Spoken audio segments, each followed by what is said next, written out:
Good evening. Welcome to the Cover One Buffalo podcast. You are joining your host, Greg Tompsett, tonight in the sixth in our 2020 NFL Draft Series on the Buffalo Bills. Tonight on Oregon State wide receiver Isaiah Hodgins. And once again, I am joined by our friend from the Cover One Draft and many, many other areas on the interwebs that you see him, Mr. Russell Brown. How we doing, Russ? I'm doing good today. How you doing? Not too bad, not too bad. And, Christian and I dove into the receiver that the Bills took first, which was Gabriel Davis out of UCF in the fourth round. And I told him that when I was going to be going over Isaiah Hodgins with you, I said, I know they got him in the sixth round and all the way at pick 207, but I can't lie. I think I'm a little bit more excited about Isaiah Hodgins. And I don't know if that's just, kind of my bias and that I did a little more work on him coming in. But, I was shocked that he fell as far as he did. And I think he's the perfect example of, as people talked about this historic NFL draft class, and there wasn't the Julio Jones or the AJ Green kind of guy up at the very tippy top, but just that once you got into that guy, that there were arguments of who was seventh and who was 22nd, and you would have crazy range of people in Mhm. between. And this is the kind of guy that I think in many other drafts could have been a third round pick, and that all of a sudden just gets pushed down with so many other guys. Tell the fans a little bit about what they can expect with a new receiver, Isaiah Hodgins. Yeah, I mean, it's kind of similar with the cornerback class, and Hodgins was a guy that I had as my 18th overall receiver, but beyond just that, he was my 112th ranked player, and I had him ranked higher than Gabriel Davis on my board. And that's not a knock on Davis. I'm like you. I liked Hodgins a little bit more. I thought he was very fluid for a player at 6'4", 210. He was, pretty fluid as just a route runner in the way that he, climbed in his routes, and he's got really good body control. I think he high points the football very well, and he tracks it very well. Plus, his dad's James Hodgins, so he falls from the NFL family tree, if you will. And I think his ceiling, it's probably not as high as other receivers in this class. That's why he went where he went.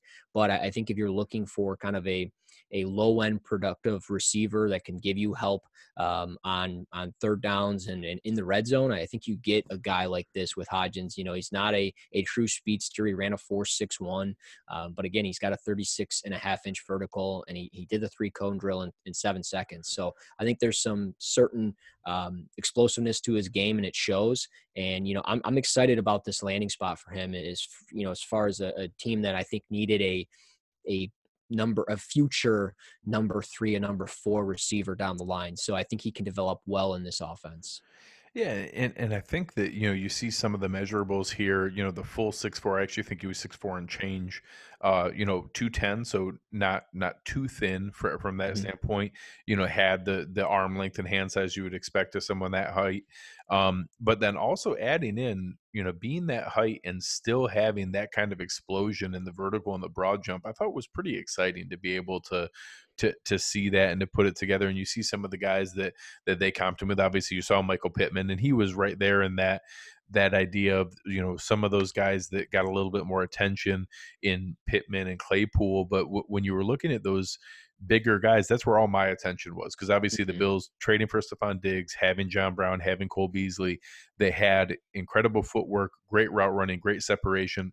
And although Stephon Diggs is very good in the contested catch role, they didn't have that high point red zone guy to be able to go. So I was spending a lot of time on Antonio Gandy Golden, a lot of time on Isaiah Hodgins, a lot of time on Colin Johnson, trying to find who's that guy that I think could be a value in this draft class, where after trading for Stephon Diggs, I didn't really want to spend that first pick in the second round on another receiver and invest all that capital. And this was a guy that I was excited about. And one of the things that really intrigued me, and fans that saw that, for Bills fans, that we love an underdog story as much as any fan base. Duke Williams got a lot of attention last year, and that I think this is a pick that was a real shot to the heart of Duke Williams. And one of the reasons is, can you tell me, is it true or not true that Isaiah Hodgins has never dropped a football in his adult life?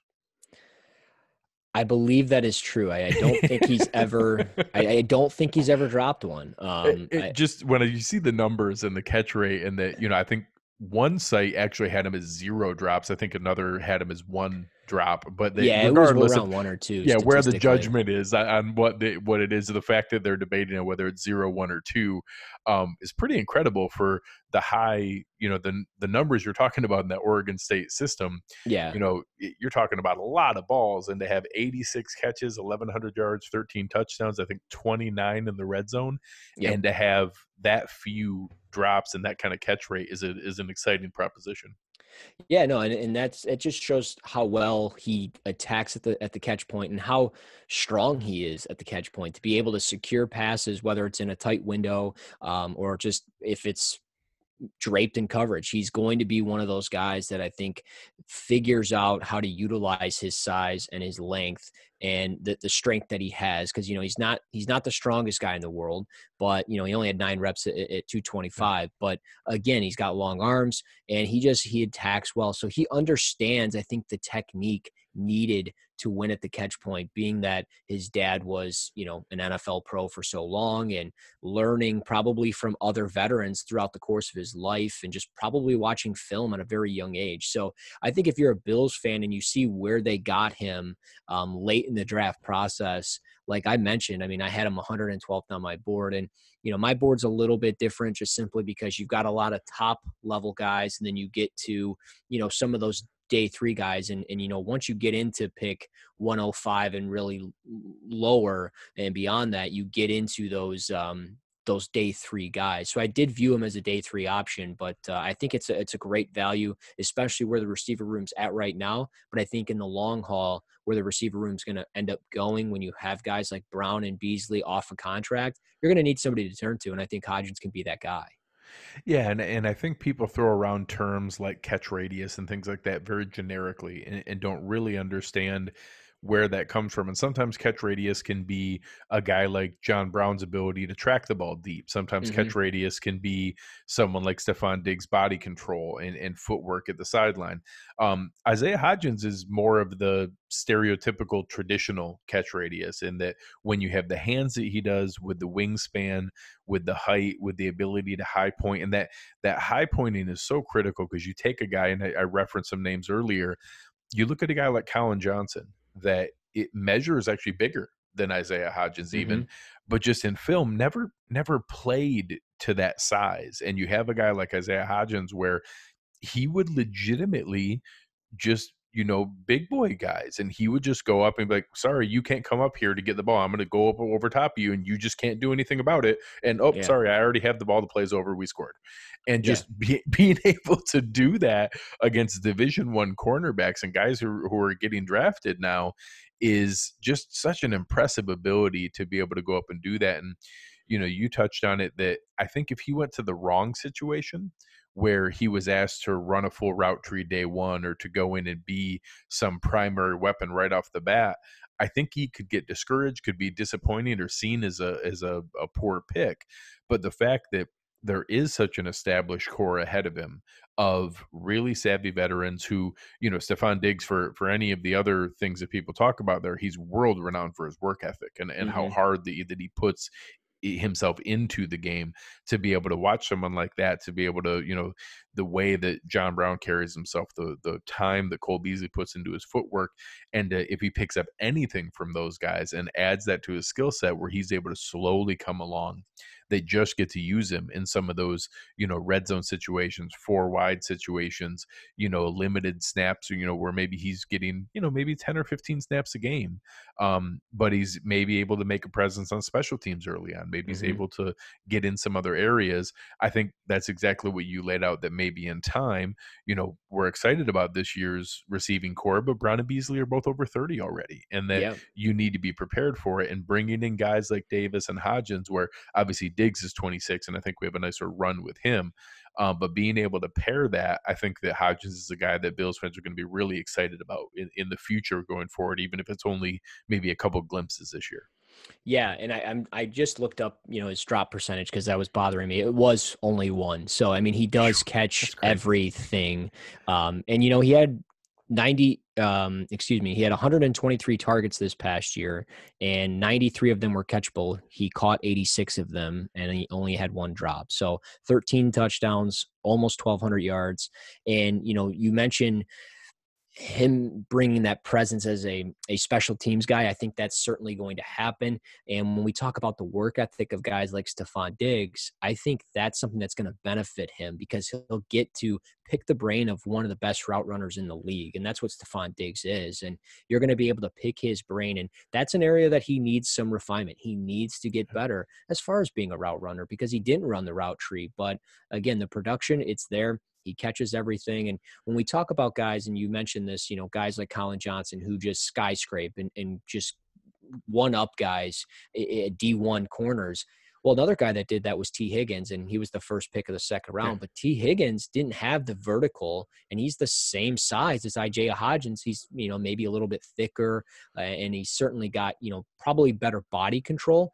But he did not have the same vertical. I mean, Hodgins had the 36.5 at the pro day for Clemson. Higgins had 31-inch vertical. So he was very underwhelming, where Hodgins had a good combine and he had a great season. So I think if you're a Bills fan, you need to really look at this in the kind of the microscope of, okay, year one, I'm going to set the expectations low. Year two, I'm going to kind of raise them up a little bit. But I think by year three, you could see a low end, at best, wide receiver 2 to complement Diggs, but more than likely, he's probably a wide receiver 3, and I think that production's going to be pretty good in this offense. Yeah, it was funny that in his press conference, he had talked about that he had a pretty impressive setup on one of his double moves. He kind of did a one of those sluggos where they were asking him how he got, and then he said it was watching film of Stephon Diggs, and that's where Mm-hmm. he kind of mimicked himself after. And I think some people have brought up some of the things of maybe not the most refined handwork at the line to get off a press, maybe some things that he needs to work on as far as he ran a lot of go routes and a lot of jump balls, a lot of back shoulder fades and things like that. And that there's not a ton of refinement beyond there. But honestly, in that first year or two, they probably don't need him to do a whole lot more than that. That's probably going to be what they're going to ask him to do is, hey, we already know you know how to do this. We're going to ask you to do that a couple times a game. We're going to ask you, to be able to contribute in some of these other areas. He's not going to have it easy. You're going to be talking about guys where, Robert Foster, Duke Williams are going to be literally fighting for their NFL lives, to be able to show Mm-hmm. what they're capable of. So he's going to have to come in and show himself. He's not going to be given anything. And a sixth round pick is certainly not a guarantee for a roster spot, but I think that I've had some fans think that they're going to hide him on practice squad or things like that. And I don't see that. I think he is going to be on this roster and is going to be a part of this offense going forward. And it'll be a niche role early on. But this is a guy that I'm excited about, and is certainly something to be able to watch in the development going forward.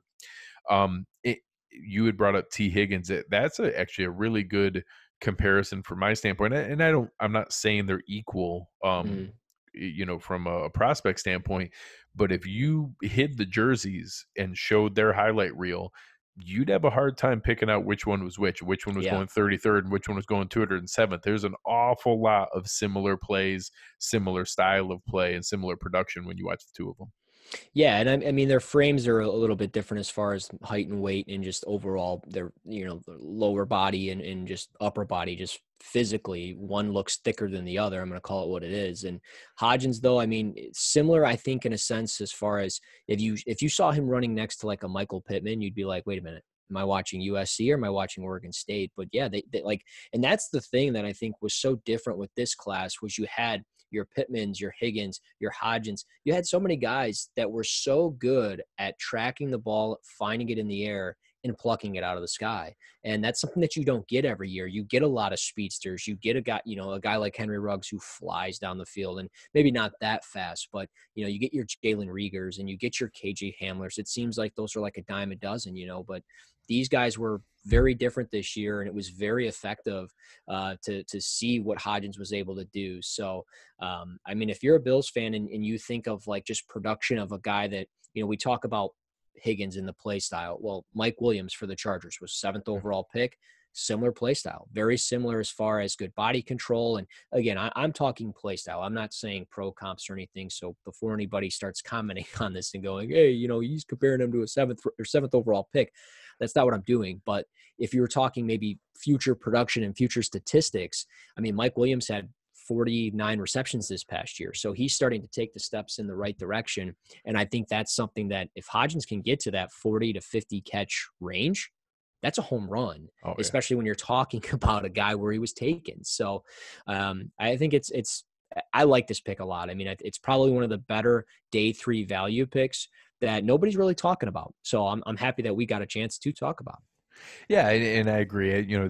This is not the sixth in this series, and just one more with Dane Jackson and the UDFA's coming up here. But honestly, one of the picks I'm the most excited about going into camp, and a guy that I'm Mm-hmm. excited to see compete. And that the fact that from 2 seasons ago, the Buffalo Bills receiving core was Kelvin Benjamin, Andre Holmes, Jeremy Curley. Now it's Stephon Diggs, John Brown, Cole Beasley, Gabriel Davis, Isaiah Hodgins, Isaiah McKenzie, Robert Foster, Duke Williams, Andre Roberts. 3 or 4 of those guys aren't even going to make the roster. Yeah. And just what Brandon Beane has turned around in 2 years is just unbelievable, to be able to add that much talent. And, obviously Bills fans are very hopeful that we're going to see Josh Allen take a material, noticeable step forward to take advantage and capitalize on this talent that they've added. But in order to be able to do that and be able to find out what they have from a franchise quarterback standpoint, you have to surround them with talent, and you can't ask for a lot more than what they've done to be able to put this together here. So any final thoughts for Isaiah Hodgins, for this draft class as a whole, and what we've put together here from the overall standpoint of these players, and what Bills fans have to look forward to, and where they can find you on the Twitter machine? Yeah, just to kind of to follow up and kind of put a bow on it as far as him being like that vertical presence. Sports Info Solutions (SIS), they've got him listed with 8 targets as far as fade routes go. And he had 6 receptions on that, no drops, 80 yards, and he had 4 touchdowns on that. So I Nice. think that kind of goes to show, for a guy that had 13 touchdowns this past year, it kind of goes to show that this is going to be kind of his bread and butter early in the league and maybe throughout the course of his career. So yeah, like I said, I think he's certainly a high end wide receiver 3 down the line, maybe a wide receiver 2 at best. But I'm excited for his development. If you're a Bills fan, you should be as well, because I think it's very promising the way that they've kind of built this thing up to put some weapons around of kind of just a blend of everything, from a route runner to a possession guy like Beasley to a vertical threat that he's a great route runner himself, and John Brown, and then you've got a guy like this and Isaiah Hodgins, and then you got your physical guy and like Duke Williams and your speedster and Foster. So I think the way that they've built this thing, they've kind of got a little bit of everything. So it's exciting. So Hodgins should work out. I don't think he's a practice squad guy, like you mentioned. I think Yeah. somebody's going to steal him if that's going to be the case. So yeah, find me on Twitter at Russ NFL Draft. I really like this draft class as a whole for the Bills, for the players that they got. Tremendous value, a lot of upside, and yeah, that's all I got. Awesome. Appreciate it again. Make sure you guys are checking out the Cover One Draft Show, following Russell on the Twitter machine, following Christian, checking out everything we have going on. You have been listening to Cover One Buffalo, and we are out.